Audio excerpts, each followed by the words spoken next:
ఉషోదయం ప్రేమించు కాపరి ఉషా కిరణాలు ఉదయకాలపు వాక్య ధ్యానంకు మిమ్మల్ని ఆహ్వానిస్తున్నాం.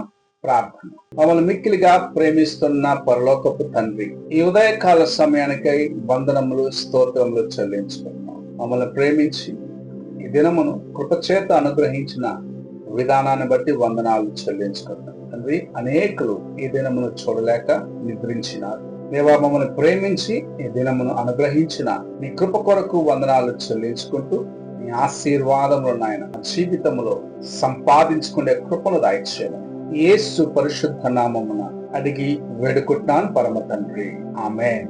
ఈ ఉదయకాలపు వాక్య భాగము రోమీయులకు రాసిన పత్రిక 5వ అధ్యాయము 5వ వచనము నుండి 8వ వచనం వరకున్న వాక్య భాగము చదువుకుందాం. 5వ వచనము నుండి 8వ వచనం వరకున్న వాక్య భాగము. ఎందుకనగా ఈ నిరీక్షణ మనలను సిగ్గుపరచదు. మనకు అనుగ్రహింపబడిన పరిశుద్ధాత్మ ద్వారా దేవుని ప్రేమ మన హృదయములలో కుమ్మరింపబడి ఉన్నది. యాలయనగా మనమింకా బలహీనులమై ఉండగా క్రీస్తు యుక్త కాలమున భక్తిహీనుల కొరకు చనిపోయెను. నీతిమంతుని కొరకు సహితము ఒకడు చనిపోవుట అరుదు. మంచివాని కొరకు ఎవడైనా ఒకవేళ చనిపోవ తెగింపవచ్చును. అయితే దేవుడు మన ఎడల తన ప్రేమను వెల్లడిపరుచుచున్నాడు. ఎట్లనగా మనమింకనూ పాపులమై ఉండగానే క్రీస్తు మన కొరకు చనిపోయెను. మనము చదివిన వాక్య భాగములో అపోస్తలుడైన పౌలు దేవుని ప్రేమను ఆయన ఎలాగూ మనకు నిరూపించినాడు, లేకపోతే ఎలాగూ మనకు చూపించినాడు అన్న కార్యమును చాలా తేటగా చెప్పటం చూడగలము. ఆయన యందు నిరీక్షించేవారు ఎన్నడూ నిరుత్సాహపడరు, లేకపోతే ఎన్నడూ దేవుని యొక్క కృపను పొందుకొనకుండగా వెళ్ళరు అన్న కార్యం చాలా తేటగా చెప్పటం చూడగలము. ఈ ఉదయ కాలమున నీవు నేను ఆయన యందు విశ్వాసము కలిగిన వారమని నమ్ముచున్నాను.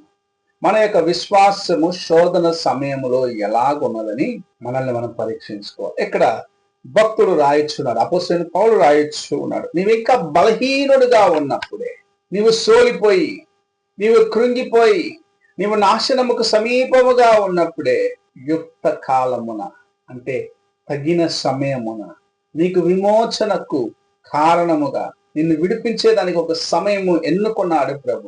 నీ కోసము తన యొక్క రక్తమును కార్చేదానికి ఒక సమయాన్ని ఎన్నుకున్నాడు. ఆ సమయమున, ఆ నియమించబడిన సమయమున ప్రభు ఇది సరి అయిన సమయముని గ్రహించినాడు. పాపము విస్తరించి మనుషులు నరకమునకు వెళ్లే పరిస్థితిలో ఉన్నారు. వారిని విడిపించాలని ప్రభు ఈ లోకమునకు వచ్చిన కార్యమును జ్ఞాపకము ఆ కార్యమును బట్టి, అనగా ప్రభువు చేసిన గొప్ప యాగమును బట్టి నిన్ను నన్ను ఆయన విడిపించినాడు. ఆయన యందు విశ్వాసం ఉంచి, ఆయన యందు నిరీక్షణ కలిగిన వారిగా నీవు నేను జీవించినట్లయితే ఆయన కృపను నీవు నేను సంపాదించుకోగలవు. నీవు ఆయన యొక్క అడుగు జాడల్లో నడిచి ఆయనకు సమీపముగా రావాలని ప్రభు ఆశిస్తూ ఈ ఉదయకాల సమయమున మనతో మాట్లాడుచూ ఉన్నాడు. నీవింకా బలహీనుడిగా ఉన్నప్పుడే, నీవు సోలిపోయినప్పుడే, నీవింకా పాపిగా ఉన్నప్పుడే ఆయన నీ కోసము చనిపోయి నీకు జీవమును ఇచ్చినాడు. ఈ ఉదయకాలమున ఇలాంటి ప్రేమను ఎవరైనా చూపించగలరా అని మొదటిగా పరీక్షించుకోవాలి. తల్లి ప్రేమ అన్నిటికన్నా ఉన్నతమైనదని చెప్పుకుంటూ ఉంటాం. అయితే కొన్నిసార్లు తల్లి తన బిడ్డను మర్చిపోయినదిగా, తన బిడ్డను నిర్లక్ష్యపరిచి స్వార్థముతో నిండిపోయిన కార్యము కూడా మనము చూస్తున్నాం. తన బిడ్డ ఏమైపోయినా సరే పర్వాలేదన్న రీతిగా తన్ను తాను తనకిష్టం వచ్చిన రీతిగా జీవించాలని బిడ్డలు నిర్లక్ష్యపరిచిన కార్యము మనము ఎరిగే ఉన్నాం. అయితే ప్రభు తన ప్రేమను ఎలాగూ వెల్లడపరిచినాడంటే, నిన్ను నన్ను ప్రేమించిన వాడుగా యుక్త కాలమున నీ కోసము నియమించబడిన ఆ సమయం, నీకు రక్షణ ఇవ్వాలని నియమించబడిన ఆ సమయమున తన్ను తాను బలిగా అర్పించుకున్నాడు. తను తాను బలిగా అర్పించబడిన దాన్ని బట్టి నీకును నాకును విడుదల ఉన్నది.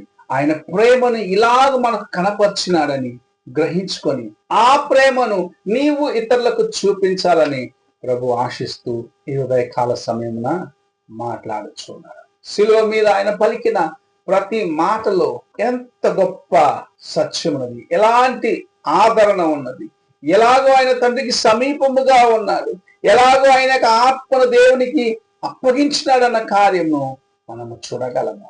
క్షమాపణతో ప్రారంభించినాడు. తన యొక్క అవసరతలను, అనగా తన తల్లి అక్కడ నిలబడి ఉన్నది, ఆ తల్లిని విడిచిపెట్టి వెళ్ళనై ఉన్నాడని గ్రహించి తల్లికి ఆదరణను, తల్లిని పోషించేదానికి లేక తల్లిని సంరక్షించేదానికి ఒక వ్యక్తిని అక్కడ ఆయన నియమించడం మనం చూస్తూ ఉన్నాం. సమస్తము చేసినాడు, ప్రేమను అలాగూ వెల్లడిపరిచినాడు. నీ కోసము నా కోసము ఇంత చేసిన దేవుని వైపు నీవు చూసి ఆయన ప్రేమను, ఆయన యొక్క ఆ కృపను, ఆయన నీ కోసము చేసిన యాగమును గుర్తిస్తూ ఆయన వైపు చూసినట్లయితే నీవును ఆయన యొక్క మార్గములో, ఆయనతో పాటు ఆయన యొక్క రాజ్యములో యుగ యుగములు జీవించే కృపను సంపాదించుకున్నాడు.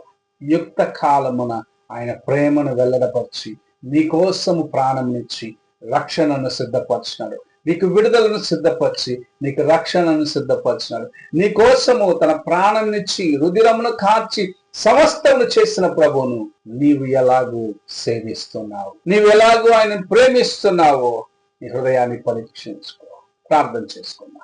మమ్మల్ని మిక్కిలిగా ప్రేమిస్తున్న పరలోకపు తండ్రి, ఈ ఉదయకాల సమయమున నీవు నాతోనూ మాతోనూ మాట్లాడిన ప్రతి కార్యము జ్ఞాపకం చేసుకుంటా. మా కోసము నాయన యుక్త కాలమున నియమించబడిన ఆ సమయము భూమికి దిగి వచ్చి 33.5 సంవత్సరం ఈ భూమిలో జీవించి 3.5 సంవత్సరం నీవు సేవను చేసి అనేకులను స్వస్థపరిచిన అవుతా. ఆయనను నిన్ను గుర్తించక నిన్ను సిలువ వేసినప్పుడు నాయన నా కోసము మా కోసము దేవా నీవు సిలువ యాగమును చేసి సిలువలో బలి అయి మాకు విడుదలను అనుగ్రహించినావన్న కార్యమును జ్ఞాపకం చేసుకో. నీ యొక్క కృప నాయన ఎంత గొప్పది. మమ్మల్ని ఇంతగా ప్రేమించిన నిన్ను దేవా మా జీవితాంతము వెంబడించేదాన్ని, నీ రాజ్యములో మేము చేరేంతరకు విడిచిపెట్టకుండా నిన్ను సేవించే కృపను మాకు అనుగ్రహించమని నీ వాక్యము చేతనైనా మేము నడిపించమని యేసు పరిశుద్ధ నామమున అడిగి వేడుకుంటున్నాను పరమ తండ్రి, ఆమేన్. తండ్రి అయిన దేవుని ప్రేమ, కుమారుడైన క్రీస్తు కృప, ఆదరణకర్తైన పరిశుద్ధాత్మ యొక్క సహవాసం ఎప్పుడును ఎల్లప్పుడూ తొలగిండి ఆయన కృప, ఆయన యొక్క హస్తము మనల్ని నడిపించేంత వరకు ఆయనతో స్థిరముగా ఉండే కృపను అనుగ్రహించును గాక. ఆమేన్.